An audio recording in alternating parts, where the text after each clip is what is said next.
इस वीक का जो टॉपिक हम बात करेंगे वो करेंगे जीवन मुक्त अवस्था पे। तो जैसे बाबा कहता है कि सतयुग में जो देवताएं होते हैं वो जीवन में तो रहते हैं, सारे कर्म तो करते हैं, सब कुछ तो होता ही है, उनका घर परिवार सब कुछ होता है, मगर उसमें रहते हुए भी वो मुक्त रहते हैं, जीवन के बंध में नहीं आते, जीवन बंधन में नहीं आते। अभी तो हम बंधन में फंस जाते हैं, हमारा मन करता नहीं है कार्य करने का और हमें जबरदस्ती करना पड़ता है, मजबूरी लगती है, तो वो जीवन बंद अवस्था है। और जो सतयुग में जो देवताओं की है वो है जीवन मुक्त अवस्था। तो वो वहां तक कैसे पहुंचे, क्या है वो अवस्था कि हम बिल्कुल रिलैक्स होके काम करें, तो वो बता रहे हैं बाबा। तो बाबा कह रहे हैं आज बाप दादा अपने चारों ओर के बच्चों को देख हर्षित हो रहे हैं, क्योंकि बाप जानते हैं मेरा एक एक बच्चा चाहे लास्ट पुरुषार्थी भी है, फिर भी विश्व में सबसे बड़े से बड़े भाग्यवान है। तो ये बाबा ने पहले भी बोला हुआ है कि अगर विश्व की सारी आत्माएं भी रख दो तो उसके सामने भी मेरा एक बच्चा भी जो है वो महान है।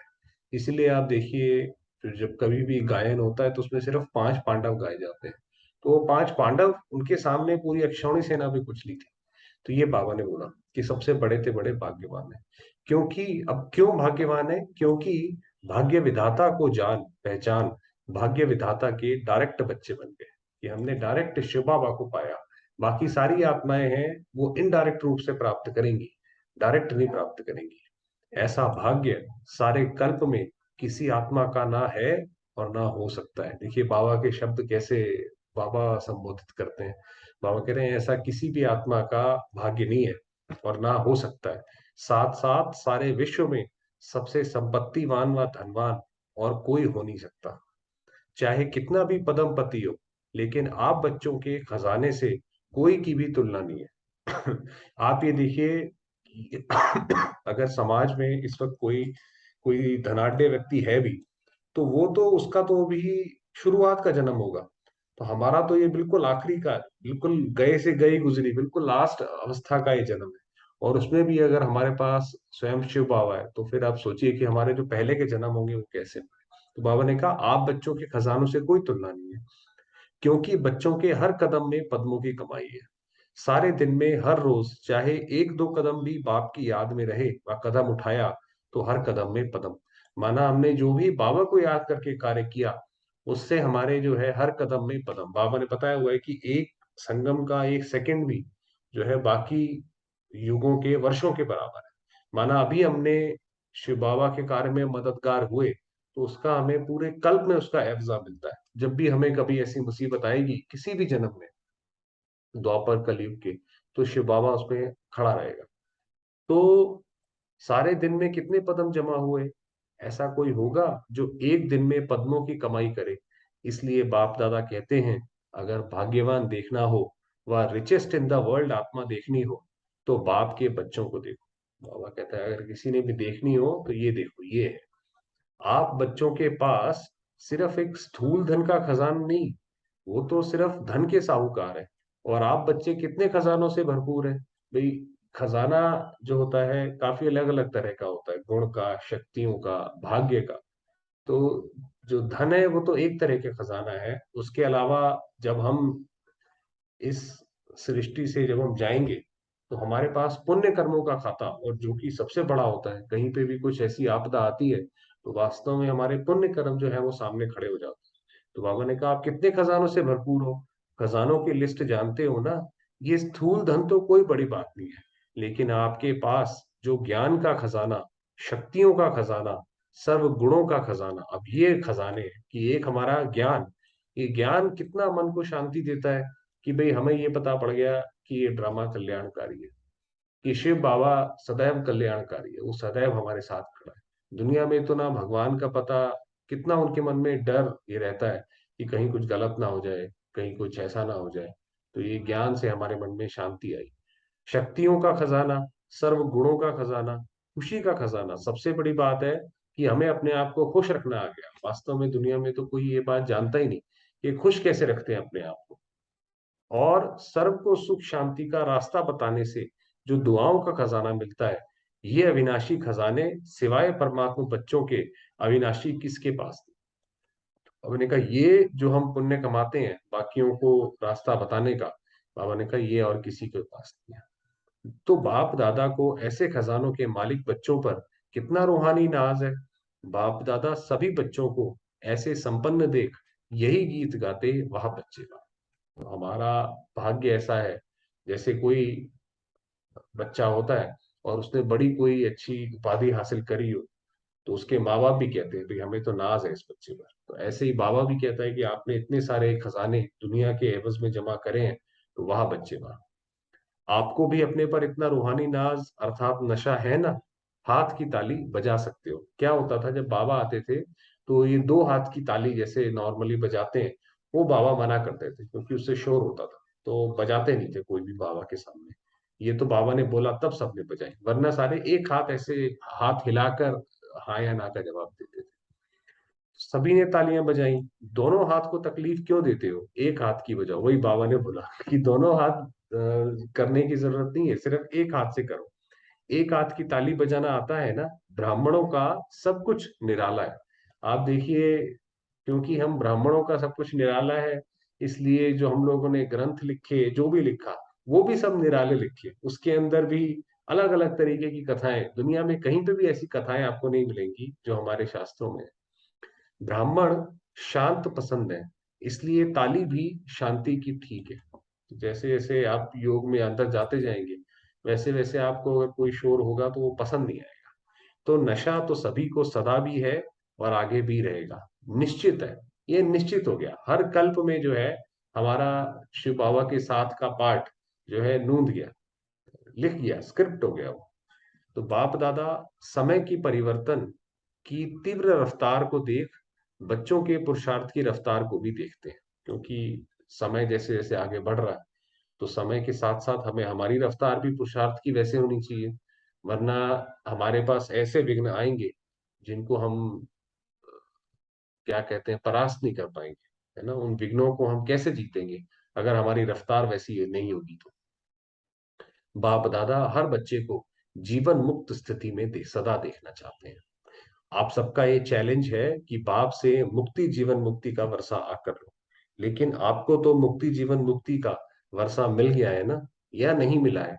बाबा पूछ रहे हैं कि आप सबको उसका वर्षा मिल गया है, मुक्ति जीवन मुक्ति का। मुक्ति का अर्थ होता है आत्मा परम धाम में जाए, सब चीजों से मुक्त हो गई कुछ समय के लिए, वो उसको बोला जाता है मुक्ति। जीवन मुक्ति है कि वो सतयुग में आए, स्वर्ग में आए, भगवान की जो रची हुई दुनिया है, सर्वश्रेष्ठ दुनिया, उसमें आए, वो है जीवन मुक्ति। तो बाबा ने कहा आपको वो मिल गया है या मिलना है, या आप सतयुग का वेट कर रहे हो। तो किसी ने बोला मिला है। सतयुग में या मुक्ति धाम में मुक्ति व जीवन मुक्ति का अनुभव नहीं कर सकेंगे। क्यों नहीं कर सकेंगे? क्योंकि मुक्ति धाम में जब आत्मा वहां पे चली गई, तो वो आत्मा तो जैसे वो डेड साइलेंस में चली गई, वो तो जैसे सो गया। सोए हुए व्यक्ति को थोड़ी ही आनंद आता है कि मैं सो रहा हूँ। तो वो तो जब थोड़ा सा उठता है तब उसको लगता है कि हाँ मैंने सो लिया, मुझे बहुत अच्छा लगा। उसी तरीके से है। और वही बात सतयुग में भी अप्लाई होती है। सतयुग में तो जब आत्मा वहां पे आई और वो जब हर जगह देवात्माएं देखेगी, तो उसे तो पता भी नहीं होगा कि कलयुग भी ऐसी कोई चीज थी और अब मैं कितने सुखी संसार में हूँ। तो वो तो जैसे वो सोचेगी यही नेचुरल है, ऐसी तो होती है दुनिया, यही तो होना चाहिए। तो बाबा ने कहा वहां अनुभव नहीं कर सकेंगे। मुक्ति जीवन मुक्ति के वर्षे का अनुभव अभी संगम पर ही करना है। तो यहाँ पर हम जानते हैं कि ये ऐसा मुक्ति का अनुभव होता है, ऐसा सतयुग में अनुभव होगा। जीवन में रहते समय नाजुक होते, आप बता रहे बाबा, जीवन में रहते समय नाजुक होते। समय नाजुक होते माना जैसे समय नाजुक चल रहा है कि भाई कोई किसी की वॉर चल रही है, इकोनॉमी अच्छी नहीं चल रही है, जो भी है, परिस्थितियां, समस्याएं, वायुमंडल डबल दूषित होते हुए भी इन सब प्रभावों से मुक्त। ये है जीवन मुक्त अवस्था, कि सब कुछ हो और उसके भी हम प्रभाव से मुक्त हो। जीवन में रहते इन सर्व भिन्न भिन्न बंधनों से मुक्त, एक भी सूक्ष्म बंधन नहीं हो। ऐसे जीवन मुक्त बने हो व अंत में बनेंगे। आप देखिए, जब बाबा 1937 में आए, उसके बाद आपको पता है 1947 में पार्टीशन हुआ, और उस वक्त कितना कत्लेआम हर जगह मचा।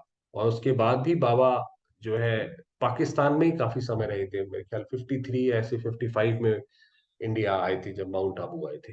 तो वहां पे आप सोचिए कैसे वहां पे रहे होंगे। मगर बाबा बिल्कुल निश्चित, ऐसा नहीं कि कोई चिंता हो रही है, कुछ हो रही है, कि हमारा जो रक्षक है वो स्वयं परमात्मा शिव है, कि वो हमें इससे बचाएगा, वो उससे सारा करेगा, तो बिल्कुल निश्चिंत रहते थे, कोई चिंता भी नहीं। तो हम भी कैसे भी उसमें हो, हम भी, हमें भी वही ब्रह्मा को फॉलो करना है, जो सृष्टि की पहली आत्मा है, जिसने ये चल के दिखाया कि आने वाली सृष्टि कैसे होगी, तभी उसका नाम ब्रह्मा कहलाया। उसने सृष्टि रची, माना ये रच के बताया कि भाई ऐसे करके चलो, तो हमें भी उसी ब्रह्मा के उस पर चलना है, कैसी भी परिस्थिति हो। अब अपनी अवस्था बनाए कि निश्चिंत रहे, अब बनेंगे या अंत में बनेंगे। जो समझते हैं अंत में बनने के बजाय अभी बनना है, वह बने हैं या बनना ही है, वह हाथ उठाओ। तो सभी ने हाथ उठाया, दोनों में मिक्स हाथ उठा रहे हैं, चतुर हैं। क्योंकि बाबा ने पूरा सेंटेंस बोल दिया ना कि बनना ही है और बने हैं, तो सबने हाथ उठा दिया।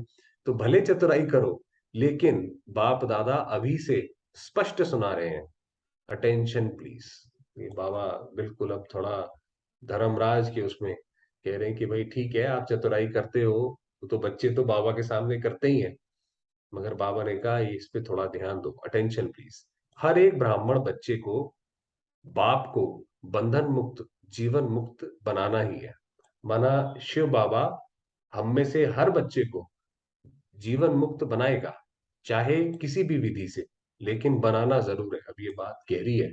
क्या मतलब है कि या तो हम अपने पुरुषार्थ से बन जाए, है ना, और हम पुरुषार्थ से अपनी वो अवस्था ऐसी जमा ले, सारे विकारों पर जीत पा ले, तो हमें सतयुग में हम धर्मराज का सामना भी नहीं करेंगे। और अगर कुछ रह जाएगा तो अंत में सजाएं तो मिलेंगी, फिर उन सजाओं से आत्मा जो है फिर वो पावन बनेगी। तो बाबा ने सजाओं का भी बताया हुआ है, तो उसका इशारा दे रहे हैं।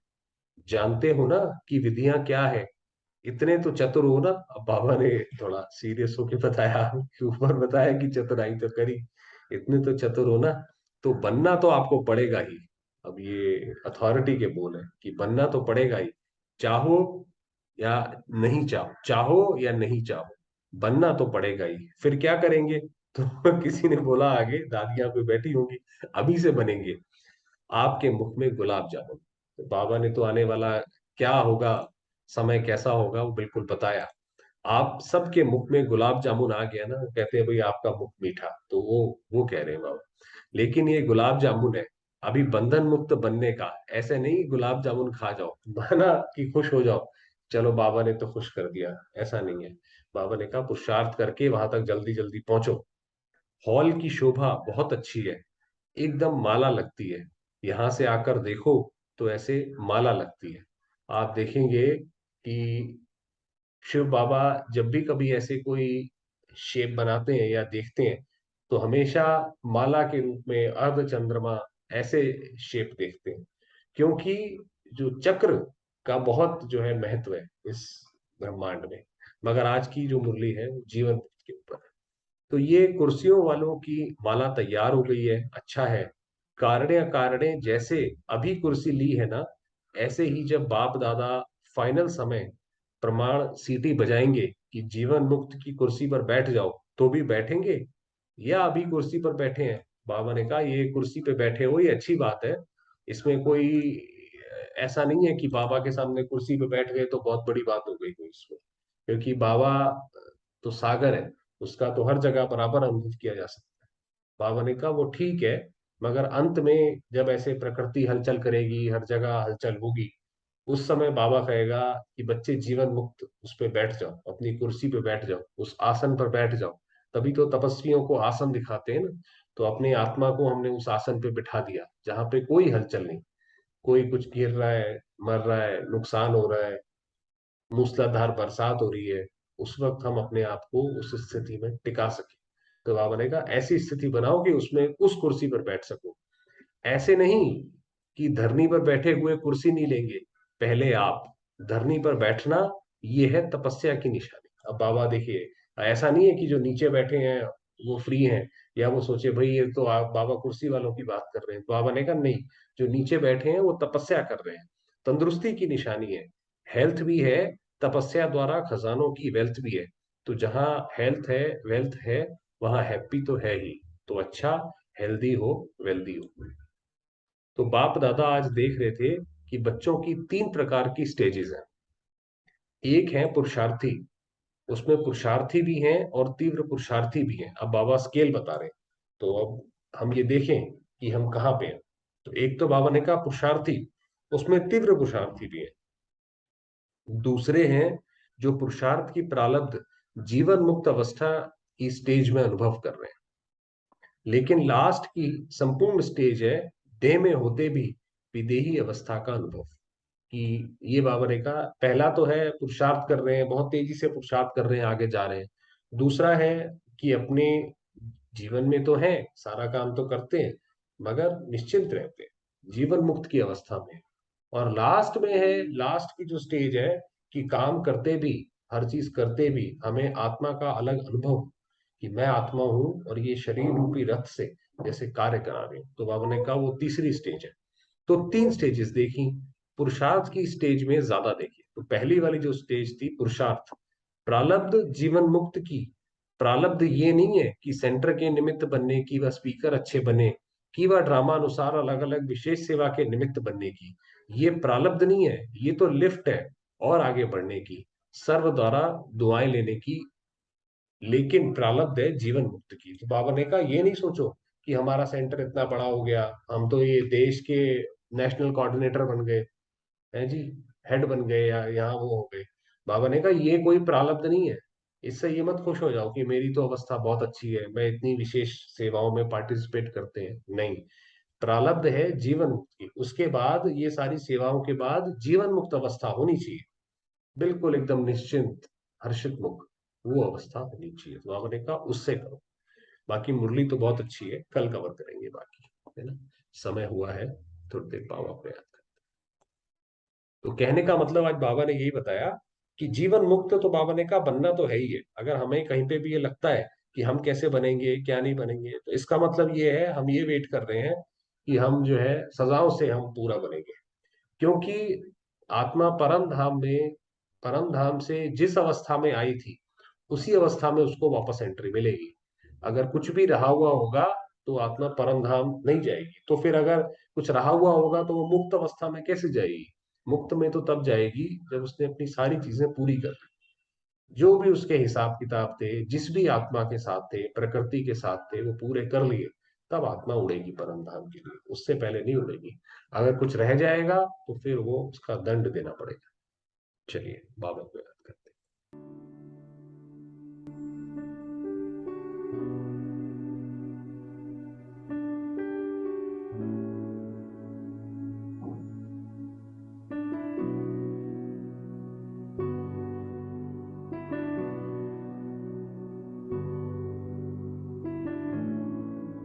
चलेंगे बाबा के पास।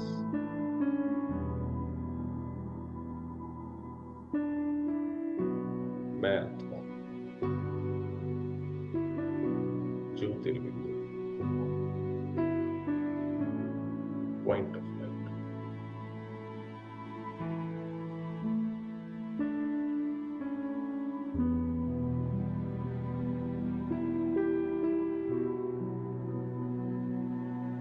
शांत स्वरूप,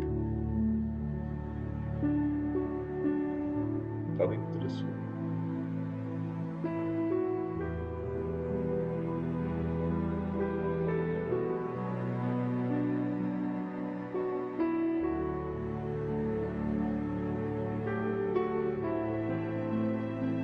शांति की किरणें चारों ओर फैला रही हैं।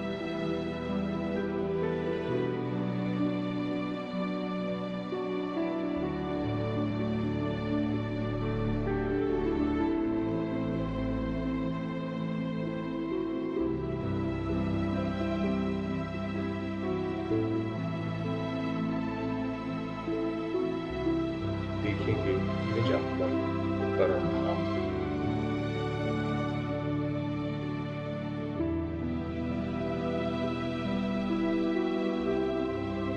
चारों ओर दिव्य लाल प्रकाश।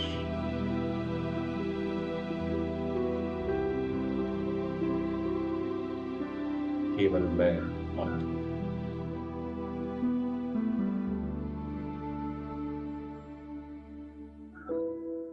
मुक्त अवस्था में।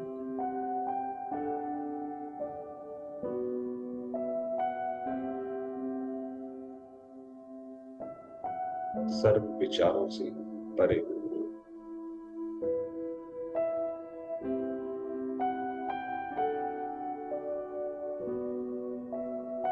मेरे सामने ज्योतिर्बिंदु निराकार सच्ची सतगुरु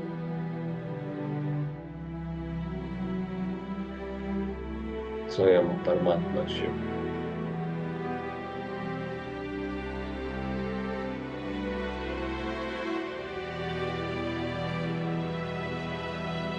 उनकी अनेकानेक किरणें मुझ आत्मा पर बरस रही।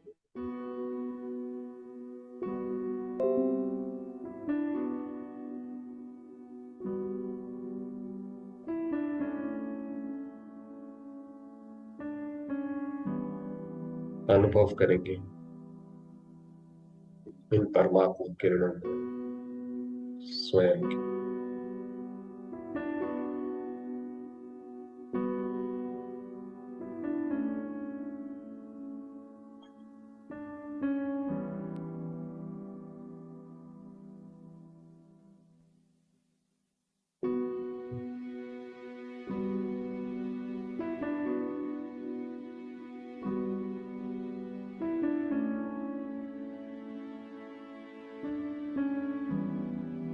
इन किरणों को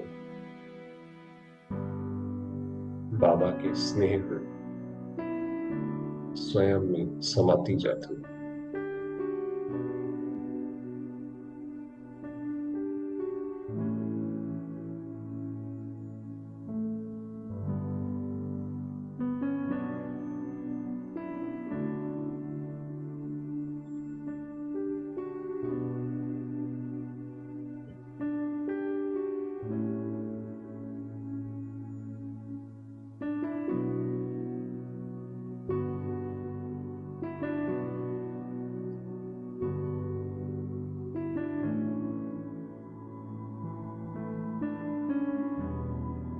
मैं आत्मा शांति का चंद्रमा हूं।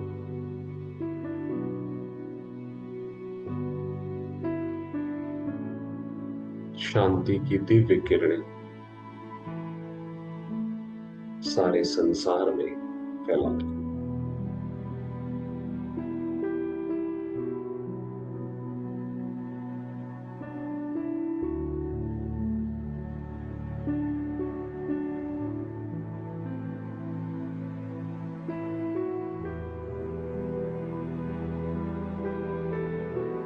सर्वात्माएं ज्योतिर्बिंदु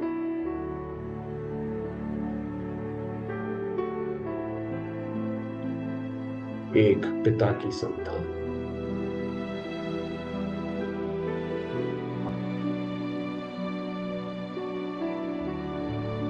शांत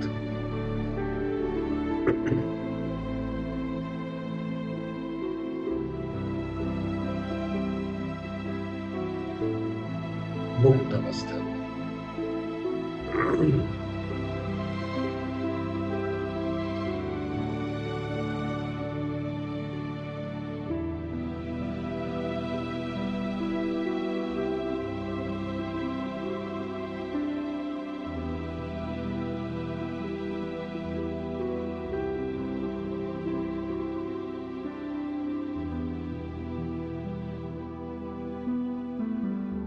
अपने दुखों चिंताओं से मुक्त है।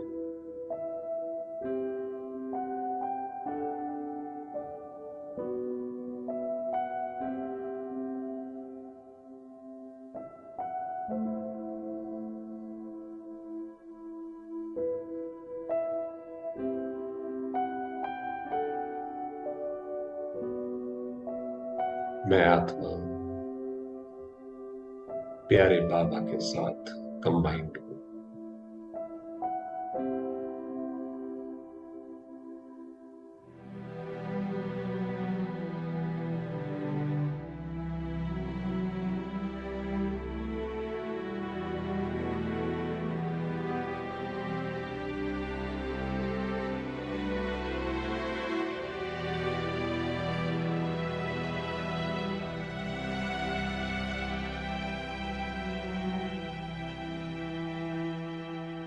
ओम शांति।